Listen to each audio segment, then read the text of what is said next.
Hello, welcome to the Royal Road School of Carmelite Prayer.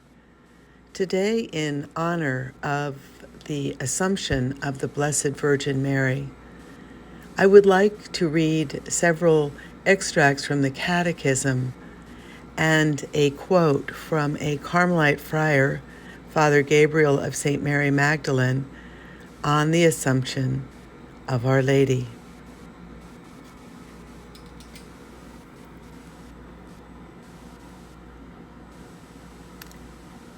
Entry 974.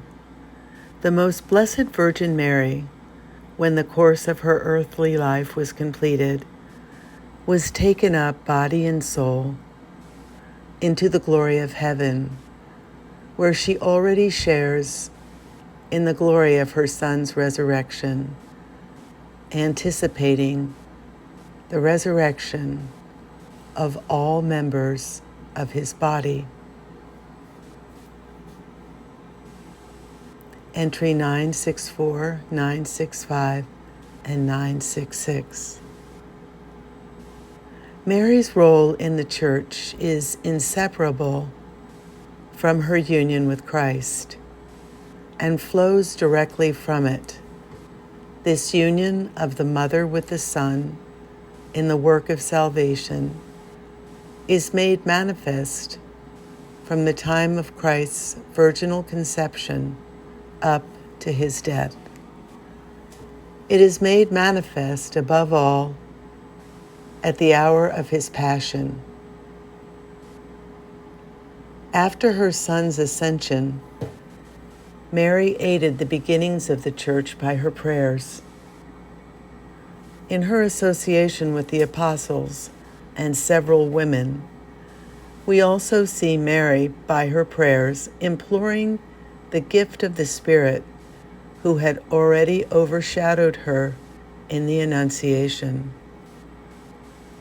Finally, the Immaculate Virgin, preserved free from all stain of original sin when the course of her earthly life was finished, was taken up, body and soul, into heavenly glory, and exalted by the Lord as the Queen over all things, so that she might be the more fully conformed to her Son, the Lord of Lords and the conqueror of sin and death. The Assumption of the Blessed Virgin is a singular participation in her Son's resurrection and in an anticipation of the resurrection of other Christians.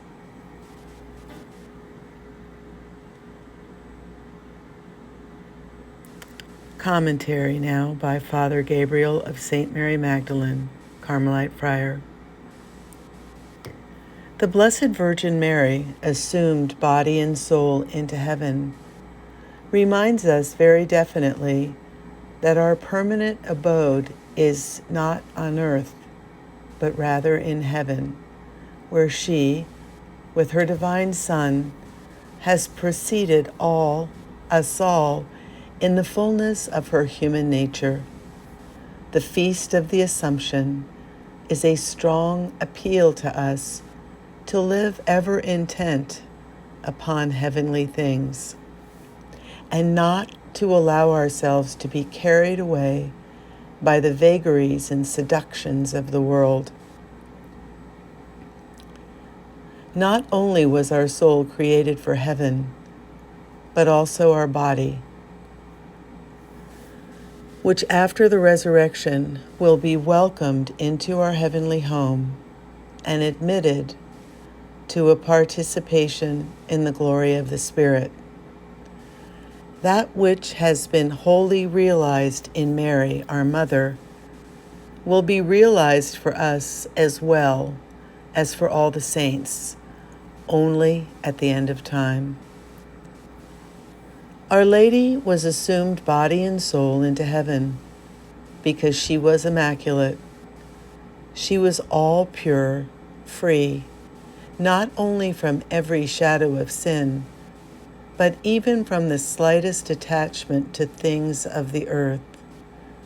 She teaches us to allow ourselves to be captivated by the fascination of creatures, but to live among them, occupying ourselves with them with much charity, but without ever seeking our satisfaction in them. In her Assumption, Mary speaks to us of the flight toward heaven, toward God. It is not enough to purify our hearts from sin and all attachment to creatures, but we must at the same time direct it all toward God, tending toward Him with all our strength. Mary has been taken up to heaven because she is the Mother of God.